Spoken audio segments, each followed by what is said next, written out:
باللہ من الشیطان الرجیم بسم اللہ الرحمن الرحیم۔ رزق کا وعدہ ہے پھر بھی سب پریشان ہیں، مغفرت کا وعدہ نہیں لیکن کسی کو پرواہ نہیں۔ نسلیں سنور جاتی ہیں جب کوئی قرآن پاک کو سمجھ کر پڑھنا شروع کرتا ہے۔ یا اللہ اپنے سجدوں میں اتنی لذت دے کہ اس بے وفا دنیا کو یاد کرنے کا وقت ہی نہ ملے، آمین۔ اپنی رحمت کے خزانوں سے عطا کر مالک، خواب اوقات میں رہ کر نہیں دیکھے جاتے۔ ساتھ صرف اللہ دیتا ہے، ساری برائیاں جان کر بھی۔ جو الفاظ میں بیان نہیں ہو پاتی رب وہ دعائیں بھی سن لیتا ہے۔ یا اللہ مجھ کو وہ عطا کر دے جس کی میں نے تجھ سے امید لگائی ہوئی ہے، آمین۔ تم جو کچھ کرتے ہو سب اللہ کی نظر میں ہے، بے شک۔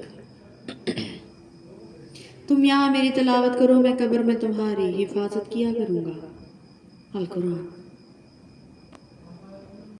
مقدر لکھنے والے کے پاس مقدر بدلنے کے بھی اختیار ہیں، بے شک۔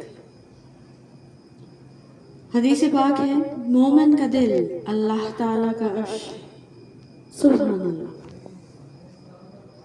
70 ماہوں سے بھی زیادہ پیار کرنے والا اللہ آپ کا نصیب کبھی غلط نہیں لکھ سکتا۔ جو ملا تو شکر کیا، نہ ملا تو ملال نہیں۔ میرے رب کے فیصلے کمال ہیں، ان فیصلوں کو زوال نہیں۔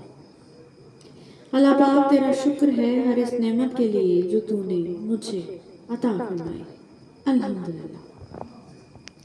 اللہ تمہاری برداشت کی طاقت کو نہیں آزماتا، وہ تمہارے ایمان کا امتحان لیتا ہے۔ جب معاملہ اللہ کے سپرد کر دیا کرو تو معاملے اور اللہ کے درمیان میں سے نکل جایا کرو۔ میرے اور آپ کے معاملات جس کے سپرد ہیں وہ بہت غفور الرحیم ہے، وہ سب سے بہتر کرے گا۔ گرتے ہوئے آنسو اور ٹوٹے ہوئے دل کی قدر تو بس اللہ تعالیٰ ہی جانتا ہے۔ اپنے رب کی رحمت سے مایوس نہ ہو، کیونکہ وہ معجزوں کا بادشاہ ہے، جب چاہے حالات بدل سکتا ہے۔ تم مطمئن رہو، جب تمہاری زندگی کا فیصلہ کرنے والا اللہ ہے تو پھر مطمئن رہو، وہ تمہیں مایوس نہیں کرے گا۔ مولا علی علیہ السلام نے فرمایا، جو شخص عقل رکھتا ہے وہ اکثر خاموش رہتا ہے۔ نہیں معلوم کبیرہ کیا ہے یا صغیرہ ہے، الہی معاف کر دینا گناہوں کا ذخیرہ ہے، آمین۔